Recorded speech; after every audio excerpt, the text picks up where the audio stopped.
पुण्यात निखिल वागळे यांची गाडी फोडली। पुण्यामध्ये निर्भय बनव या कार्यक्रमासाठी जात असताना ज्येष्ठ पत्रकार निखिल वागळे यांच्या गाडीवर पोलीस बंदोबस्त असतानाही प्राणघातक हल्ला करण्यात आला। विशेष म्हणजे भाजपकडून हा कार्यक्रम उधळून लावण्याचा इशारा दिल्यानंतर निखिल वागळे यांना कार्यक्रमस्थळी पोहोचण्यासाठी पोलीस बंदोबस्त देण्यात आला होता। मात्र पोलीस बंदोबस्त असतानाही 4 वेळा त्यांची गाडी फोडण्यात आली। इतकंच नाही तर शाई आणि अंडी देखील वागळे यांच्या गाडीवर फेकण्यात आली। पुण्यातल्या डेक्कन भागातील खंडोजी बाबा चौकात हा हल्ला करण्यात आला आहे। या घटनेचा पत्रकारांकडून आणि सामान्य नागरिकांकडून देखील तीव्र निषेध केला जात आहे।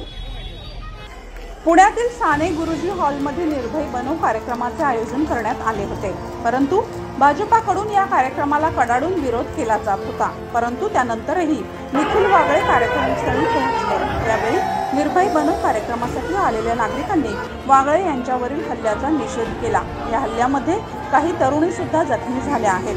भाजप कार्यकर्त्यांकडून करण्यात आलेल्या हल्ल्यात वागळे यांच्या अंगावरही शाई पडली।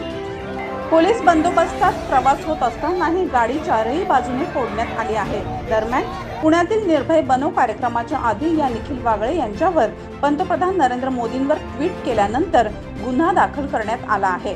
पुणे शहर भाजपने कार्यक्रमास विरोध केल्यास आपण या कार्यक्रमास सुरक्षा पुरवू अशी भूमिका काँग्रेस आणि शिवसेना उद्धव ठाकरे गटाच्या कार्यकर्त्यांनी घेत कार्यक्रमाच्या ठिकाणी ते जमले होते। यामध्ये आमदार रवींद्र धंगेकर, मोहन जोशी, संजय मोरे या महाविकास आघाडीच्या नेत्यांचा समावेश आहे।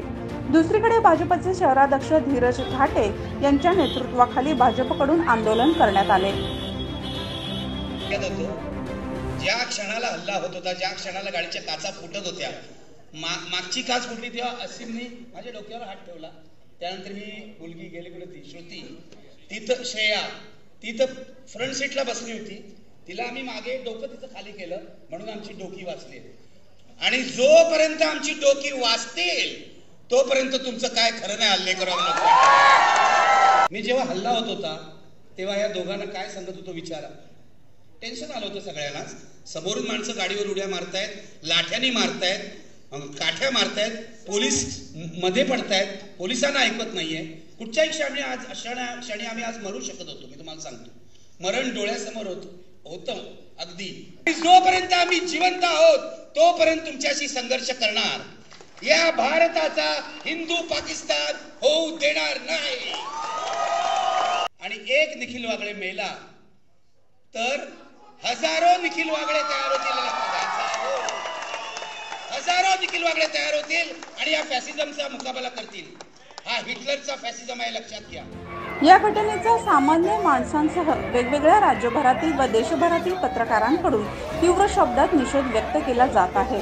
जेव्हा विचारांचा सामना विचारांनी करता येत नाही तेव्हा असे भ्याड हल्ले होतात असे मत नागरिकांकडून व्यक्त होत आहे। लोकस्पर्शी न्यूजसाठी मनोज सातवी, पुणे।